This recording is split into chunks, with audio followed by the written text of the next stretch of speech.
Bună, dragii mei, bine ați venit, bine ați revenit. Eu sunt Meme și, ca de obicei, vă reamintesc cât de minunați sunteți. Astăzi fac citirea pentru predispozițiile acestei săptămâni, să vedem ce mesaje ne pot apărea.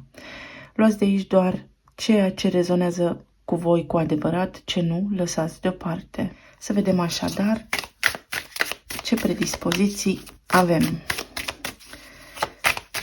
pentru următoarele 7 zile.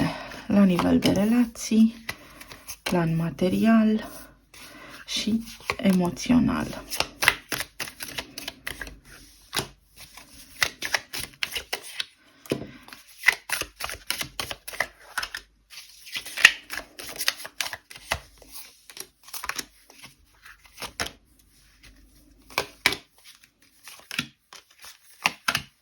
Ne apropiem cu pași repezi de eclipsa lunară din această lună sau luna plină din Taur.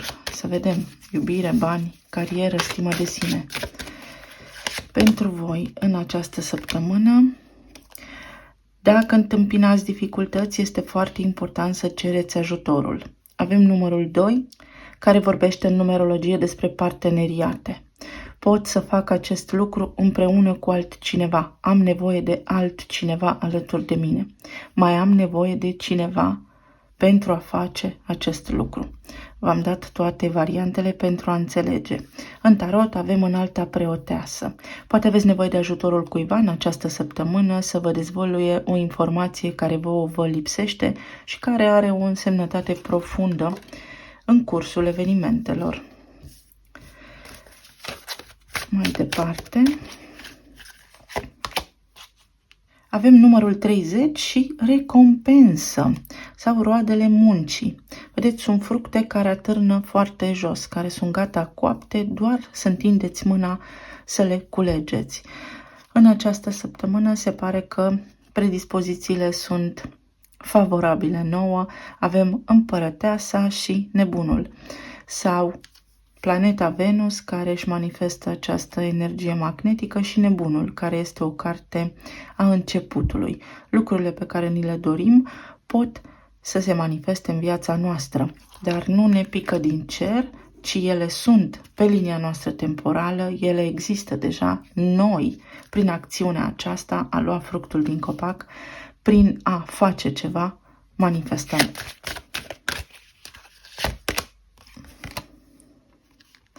Și mai avem echilibrul dintre minte și suflet. Ce interesant că sunt în discuție aceste 3 chakre, sunt chakrele noastre superioare, a inimii, a gâtului și chakra coroană.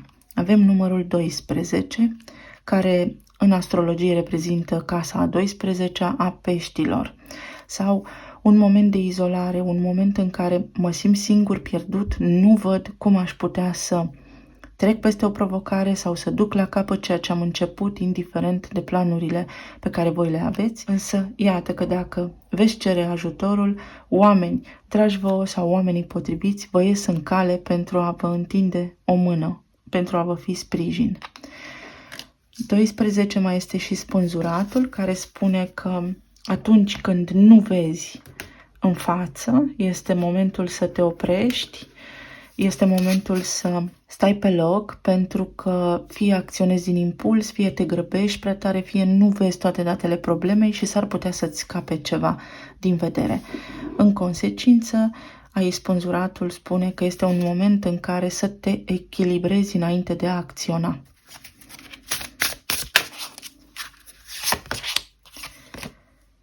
Și avem casa numărul 3 din astrologie, sau studiile noastre primare, sau ceva legat de studiile primare în cazul în care aveți copii, nepoți, copilăria noastră, mediul de pe lângă casă, vecini, familia extinsă, frații, verișorii, rudele, comunitatea din care faceți parte, cartierul în care locuiți, drumurile pe care le parcurgeți zi de zi sau informațiile pe care doriți să le accesați, cursurile la care doriți să vă înscrieți, mintea rațională și comunicarea.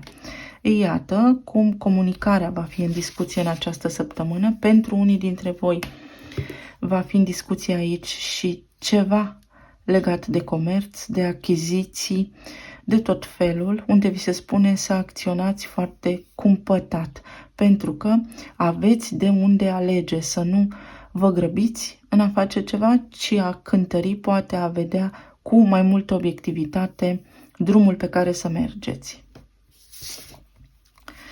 Să vedem în relații. Avem Înaltul Preot, Faetonul, Cavalerul de Spade și 9 de Cupe. Exact cum spuneam, vreau să fac ceva și mă grăbesc tare către aceste lucruri. Însă Înaltul Preot aici spune: trebuie să fii puțin înțelept. Drumul tău e drumul tău și al nimănui altcuiva. Doar tu poți fi tu și nimeni nu te va da pe tine la o parte. Identitatea ta este cea pe care ți-o alegi. În relațiile voastre, dacă sunteți persoane singure, puteți cunoaște în această săptămână pe cineva care este pe linia voastră de destin. Puteți intra în rezonanță vibrațională cu cineva atâta vreme cât sunteți în echilibru. Una spune mintea, alta spune inima. Exact așa sunt cărțile aici, exact așa ne-a spus oracolul. Să fim aliniați și să vedem că, da, cineva aici poate exista pentru noi. Un 9 de cupe este exact ceea ce mi-am dorit. Comunicare, dar este și intensă. Ori, Înaltul Preot vorbește despre a lua lucrurile pas cu pas și a mă gândi obiectiv, pe termen lung, la tot ceea ce ar putea implica o relație pentru mine în acest moment acum, o relație nouă.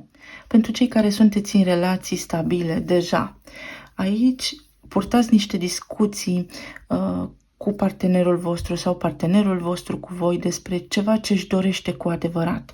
Vă doriți fie împreună ceva cu adevărat sau foarte tare, fie unul dintre voi își dorește cu vehemență ceva, iar celălalt spune: stai puțin, că avem o listă de priorități și vom face lucrurile în acea ordine prestabilită anterior. Pentru alții dintre voi aici aveți o șansă, o reușită, să faceți un drum împreună, poate vă doriți să călătoriți. Aveți aici foarte multe rate de succes pentru o călătorie, pentru o excursie. Alții dintre voi pentru a vă calma apele în casă, în familie, în relație, pentru a ajunge la armonie. Vedeți, este o săptămână în care energia va fi așa pentru toată lumea darnică. Există posibilități de manifestare a lucrurilor pe care ni le dorim, atâta vreme cât noi ne aliniem la acestea. Ele deja există. Ce mai poate fi aici? Soțul sau soția sau partenerul, partenera voastră s-ar putea în această săptămână să fie plecată sau să fie foarte mult pe drumuri și voi să vă doriți să stați mai mult împreună și aceste lucruri să apară aici ca și un mic conflict. Însă Faetonul spune: atâta vreme cât tu îți stăpânești și mintea și emoțiile, vei vedea că viața întotdeauna are un punct de echilibru. Iar pentru cei care sunteți separați, dar vorbim de o separare relativ recentă, nu acum 5 ani, aici lucrurile par a fi pe placul vostru sau cel puțin pot lua o turnură favorabilă pentru sufletul vostru și pentru ceea ce vă doriți. Vi se spune exact așa: trebuie să-ți aliniezi mintea cu sufletul, să nu cântărească una mai mult decât cealaltă. Noi prin gând punem intenția, dar inima este cea care împinge manifestarea. Să fie aliniere, nu putem gândi ceva și simți altceva. Pentru alții dintre voi veți afla o veste bună despre partener, despre omul de care v-ați despărțit. Aflați o veste care pe voi vă bucură. Pentru alții dintre voi s-ar putea să aflați acum că respectiva persoană de care voi v-ați despărțit își dorește să intre într-o altă relație cu cineva sau că lucrurile au mers foarte precipitat acolo și să vină toate acestea către voi ca o surpriză.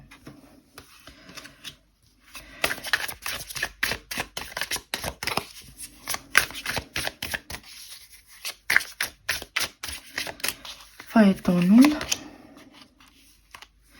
are 5 de spade.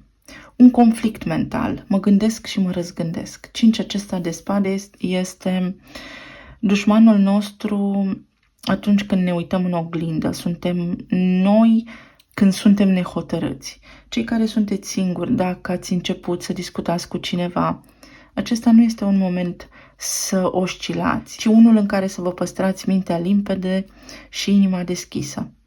Pentru cei care sunteți în relații deja, aici s-ar putea să existe mici certuri, mici conflicte, o tensiune, dar care poate fi depășită cu ușurință dacă vă cereți ajutorul reciproc sau dacă vorbiți unul cu celălalt. Pentru că da, există aici ceva tensiune, mai ales la nivel de comunicare sau de drumuri pe care le faceți, sau poate familia voastră, relația voastră este afectată de terțe persoane, indiferent ce înseamnă terță persoană, din comunitatea voastră, din familia extinsă, din drumurile pe care voi le parcurgeți, oameni care să vă creeze o stare de disconfort și voi să luați acel disconfort, să-l duceți în casa voastră.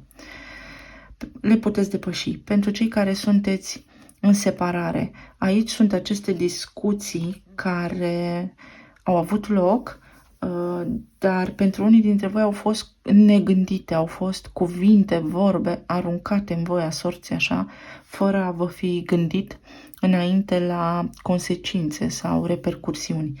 Și în cazul în care are loc o discuție acum, o întrevedere între voi doi, este bine să le luați în calcul. Pentru alții dintre voi, la nivel de relație așa, este indicat să cereți ajutorul cuiva, pentru că s-ar putea să nu fiți obiectivi. Ce spune 9 de cupe aici?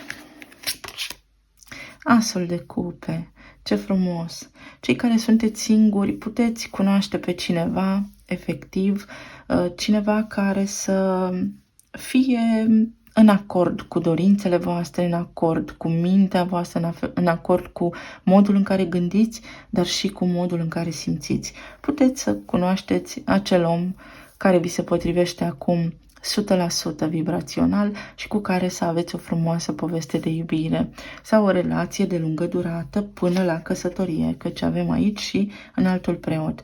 Cei care sunteți în relații deja stabile, uite că voi gândiți ceva, ei gândesc ceva, dar la mijloc este totuși iubirea. Pentru cei care aveți o relație frumoasă, aveți o relație bună, sunteți într-o relație așa cum au toți oamenii. Sunt doar mici tensiuni, probabil, sau sunt teste ale relației voastre, luptați amândoi practic cu mediul vostru exterior sau terțe persoane care încearcă să își bage pe aici coada și le puteți evita prin a cere ajutorul, vedeți, comunității sau altor membri din familia voastră, în caz că vorbim despre familie.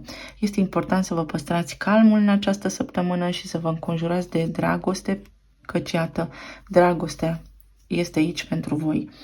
Iar pentru cei care sunteți separați, aici poate însemna că omul acesta are gânduri care întunecă judecata sau conștientizări. Pentru cei care sunteți separați, poate însemna următorul lucru pentru voi. Omul de care voi v-ați despărțit s-a răzgândit între timp, are îndoieli, are regrete în ceea ce vă privește. Persoana aceasta pe care o văd aici are regrete, are remușcări, are o dorință de a sta de vorbă și de a aduce lumină în povestea voastră și aceste lucruri vin rapid către voi, căci acel cavaler de spade are în mână asul de spade. Recomandarea principală aici este să nu vă entuziasmați foarte tare, indiferent de situația în care v-ați afla, ci să vă păstrați mintea limpede, dar să fiți deschiși la negociere sau la iubirea pe care cineva vă poartă. Asul de cupe și 9 de cupe aici ne aduc un 10 de cupe, o bucurie pe care toți o puteți avea săptămâna viitoare în relațiile voastre. Și înaltul preot are regina de cupe. Regina de cupe este o vibrație înaltă a iubirii în tarot cu valență feminină, evident. Este energie feminină. Am grijă de tine. Unii dintre voi vă faceți promisiuni sau cineva vă promite acum fie că se schimbă, fie dacă cunoașteți pe cineva nou, acest om promite mult, pare că se potrivește exact cu ceea ce aveți voi nevoie, iar pentru cei care sunteți separați, s-ar putea unii dintre voi să descoperiți că oamenii la care voi vă gândiți au deja pe cineva în viața lor și că sunt îndrăgostiți chiar de această persoană, iar pentru alții dintre voi cineva se poate întoarce din drum înapoi, să regrete decizia pe care a luat-o și să dorească pace și să vă împăcați. Pentru relații, următoarele 7 zile, avem biblioteca. Și aici avem cuvintele cheie: să învățăm din istoria noastră, vin către noi informații noi pe care ar fi bine să le verificăm de 2 ori înainte să le dăm crezare, cunoaștere din trecut, să învățăm din experiența noastră din trecut, ceva ascuns, vedeți, exact ca aici unde este cartea, v-am spus, s-ar putea să aflați o informație, dar pe care să o verificați înainte, nici să vă entuziasmați prea tare, nici să vă întristați, pur și simplu să verificați de 2 ori sursa sau ceea ce auziți. Aceste lucruri pot apărea, să citesc și să scriu. Dacă cumva erați blocați, unii dintre voi s-ar putea să fiți deblocați în această săptămână sau să comunicați foarte mult online cu cineva.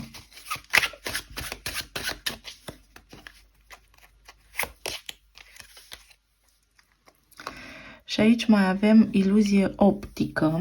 Am avut numărul 8 al Capricornului, planeta Saturn în Pești, iată. Unii dintre voi traversați niște lecții karmice, iar una dintre lecții este răbdarea cu Saturn în Pești și detașarea de convingeri vechi. Trebuie ceva nou aici pentru a exista o reușită. Iar aici avem numărul 7 și Vărsătorul. Detașare sau să ne înțelegem amiabil, să ne înțelegem respectos. Și cuvintele cheie aici sunt următoarele: nu este ceea ce pare, poate fi un miraj, poate fi o capcană, lucrurile s-ar putea să fie puțin neclare, puțin confuze, avem o excursie de făcut înainte, ceva se poate întâmpla așa hocus pocus, exact așa spune, și în cazul în care voi aflați ceva în această săptămână sau orice are legătură cu comunicarea voastră, relațiile voastre, să judecați de 2 ori, să vă gândiți foarte rațional la ce auziți, ce faceți, ce mesaje vin către voi sau ce discuții aveți cu partenerii voștri de viață, pentru că s-ar putea să se spună ceva, dar să însemne altceva. Este o săptămână în care, uite, comunicarea este sub lupă. Să spunem lucrurile mai clar sau să avem mai mare grijă la lucrurile pe care le spunem.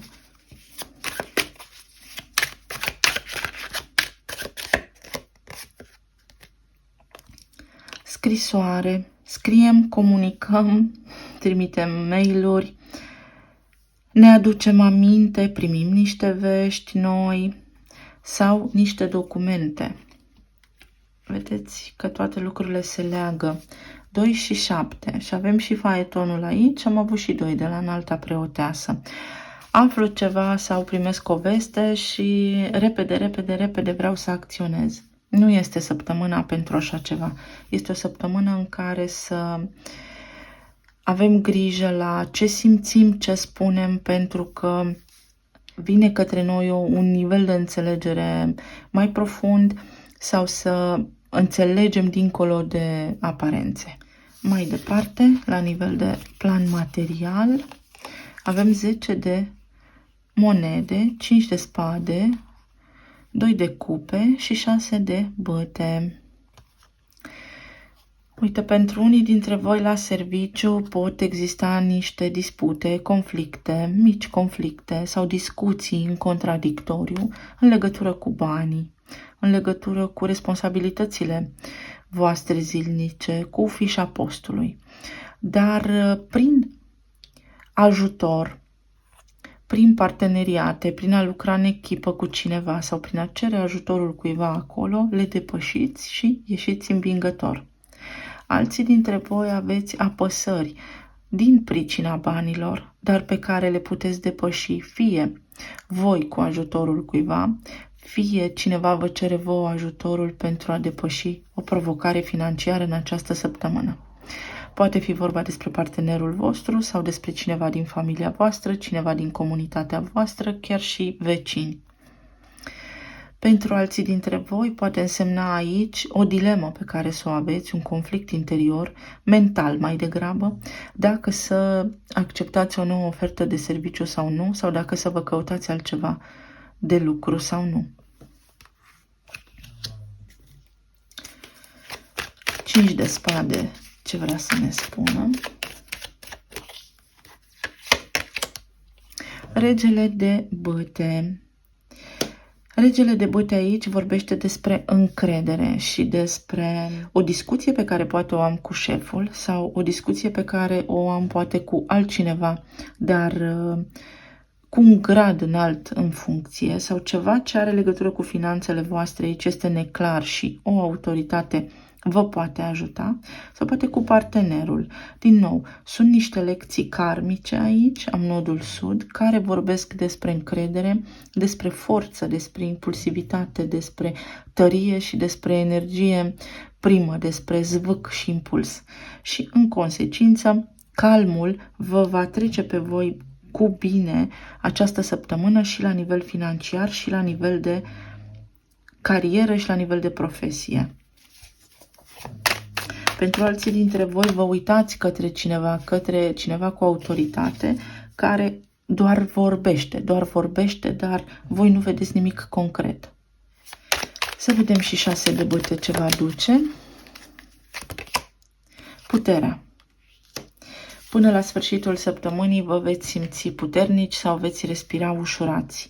Veți găsi ajutor din partea cuiva să traversați poate o provocare financiară sau veți avea un aliat de nădejde, un om cu care să colaborați și să duceți la capăt planurile, proiectele, ideile pe care voi le aveți în această săptămână. Vorbim despre casa leului. Pentru alții dintre voi mai poate fi că aici v-ați îndrăgostit la locul de muncă și vreți să formați o familie sau să aveți o relație oficială în văzul lumii, însă s-ar putea să fie niște discuții în legătură cu această poveste a voastră de iubire sau să nu vă fie permis cumva să fie un conflict de interese.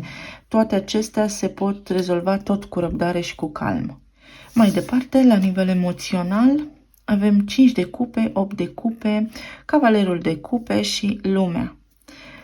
Veți lăsa deoparte în această săptămână provocările. Poate pentru unii nu va fi o săptămână neapărat ușoară, poate veți avea niște apăsări, aici este o tristețe, este ceva ce pe unii v-a răpus așa sufletește, iar pe alții vă dă o stare proastă. Este ca și când voi, uite, aveți în față tot ceea ce vă doriți, dar nu puteți ajunge la fructe.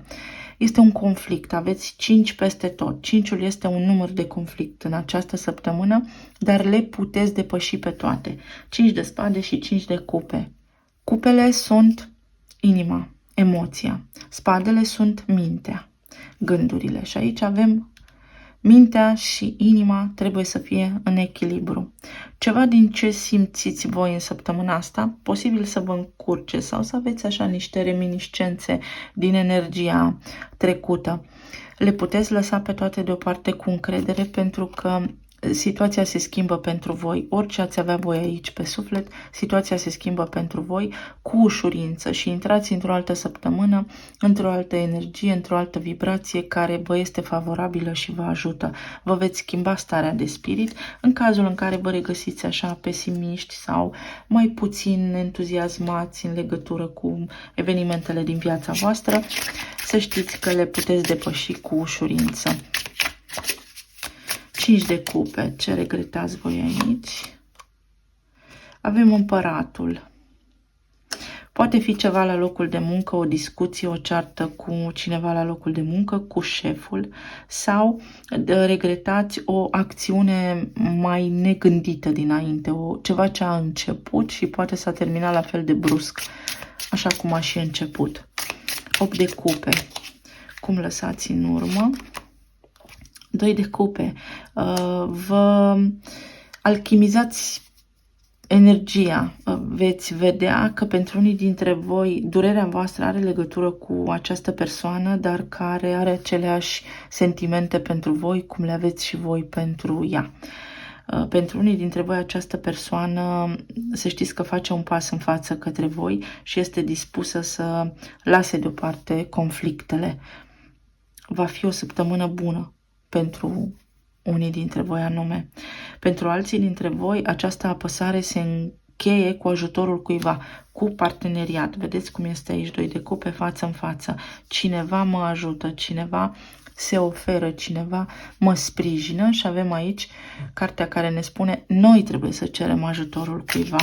Pentru alții dintre voi poate fi încheierea unei perioade de doliu emoțional în care am fost singur, m-am simțit singur, dar în sfârșit găsesc în viața mea, întâlnesc în viața mea un om, cavalerul de cupe, care să îmi redea speranța în bine și în frumos.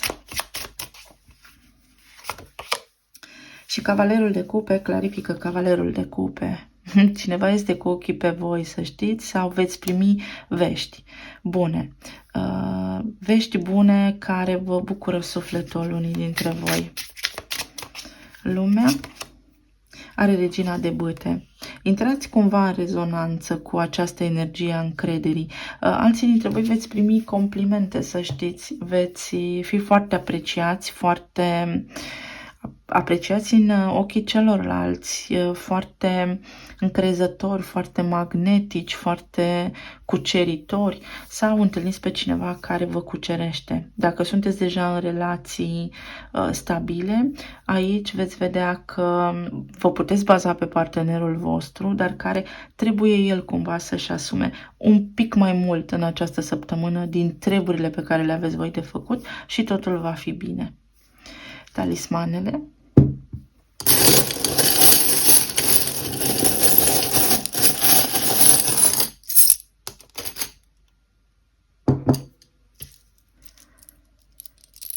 Avem dopamină, energie bună, bucurie. Da, va fi o săptămână care va duce până la urmă urmei recompense. Bună, îmi vine să plâng. Dar de ce? De bucurie. Dopamina este legată și de acțiune, de dorința noastră de a face lucruri. Îmi vine să plâng, uite, am acționat așa și îmi vine să plâng. Poate unii dintre voi aveți o apăsare sufletească că lucrurile nu au mers în primă fază cum v-ați dori voi. Se vor rezolva sau se pot rezolva, mai bine spus.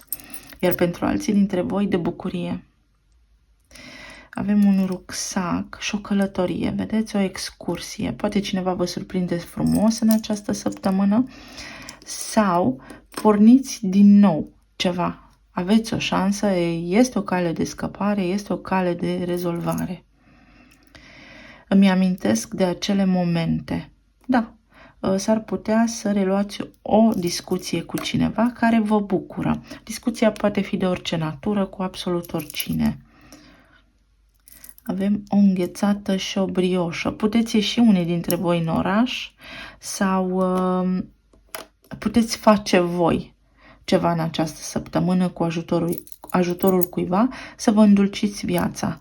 O potcoavă, noroc, veți avea o șanse bune, este o săptămână bună, să știți. Avem cuvântul profesor, poate fi pentru unii dintre voi să fiți implicați în cursuri, în studii. Avem o claviatură. Muzica o faceți voi, dar uite, trebuie să îndepărtați vibrația joasă. Gândurile vă pot încurca, emoțiile, supraîncărcarea emoțională, să spun așa, vă poate încărca, vă poate încurca. Încercați să vă liniștiți pentru că până la urmă se rezolvă lucrurile. Nebun după tine. Unii dintre voi, da, s-ar putea să primiți complimente și să aveți parte de o surpriză din partea celor la care vă gândiți voi acum. Să facă ceva bun pentru voi. Cineva care se gândește la voi. Deci această persoană se gândește clar la voi. Aici avem porumbelul și o cruce. Ceva se încheie amiabil, plăcut, aduce liniște și pace. Din nou o înghețată. Vă puteți vedea cu cineva sau veți rezona cu cineva. Vă veți înțelege omenește. Avem un clov. O săptămână destul de lejeră și amuzantă. Cineva poate a pierdut kilograme sau vă pregătiți de o dietă, o puteți face. Aici avem ciocanul lui Tor. Este o surpriză. Este foarte multă forță, este o energie destul de puternică săptămâna viitoare, mai ales că vom avea și luna plină și are legătură cu dragostea de tot și de toate, dar și cu evoluția noastră spirituală. Acest ciocan, știți, are fulgerul ca și efect. Din iubire evoluăm. Și asta este steaua, drumul nostru în viață. Unii dintre voi intrați pe acea linie de destin potrivită pentru voi. Aveți un elefant. Cineva devine foarte conștient în această săptămână de acțiunile sale și de faptul că unii dintre voi însemnați lumea întreagă pentru ei. Pentru această persoană, uite, ești lumea întreagă. Avem un tren, o călătorie care vă bucură, faceți o excursie, primiți vești de la prieteni, copii, hai să mergem, hai să ieșim de aici și veți reuși. Uite, roata destinului, se schimbă ceva. Se schimbă ceva cu ei. Cu ei. Unii dintre voi puteți primi în această săptămână cadou, o bluză din portul vostru național sau ceva ce vă amintește de casă sau niște vești de acasă. Alții dintre voi poate aveți legătură cu Irlanda sau cu vreo insulă, cu cineva care locuiește pe o insulă. Poate fi și peninsulă, hai să nu le limităm așa. Poate fi ceva legat de ieri, poate fi ceva legat de acum 2 ierni sau 2 anotimpuri, deși iarna este prezent aici. Pentru alții dintre voi poate fi vorba despre iertare. Avem aici de 2 ori cavalerul de cupe. Cineva caută momentul potrivit să vină și să spună ce simte. Se gândește foarte puternic, obsesiv la această interacțiune dintre voi, la o comunicare. Este ca și când în cap îi rulează acest scenariu, acest film pe care îl are și îl vede doar el cu el sau doar ea cu ea și în următoarea perioadă va acționa. Avem cavalerul de spade aici. Eu vă mulțumesc tuturor, vă doresc să aveți o săptămână minunată și să ne reauzim cu bine și data viitoare. Pa, pa!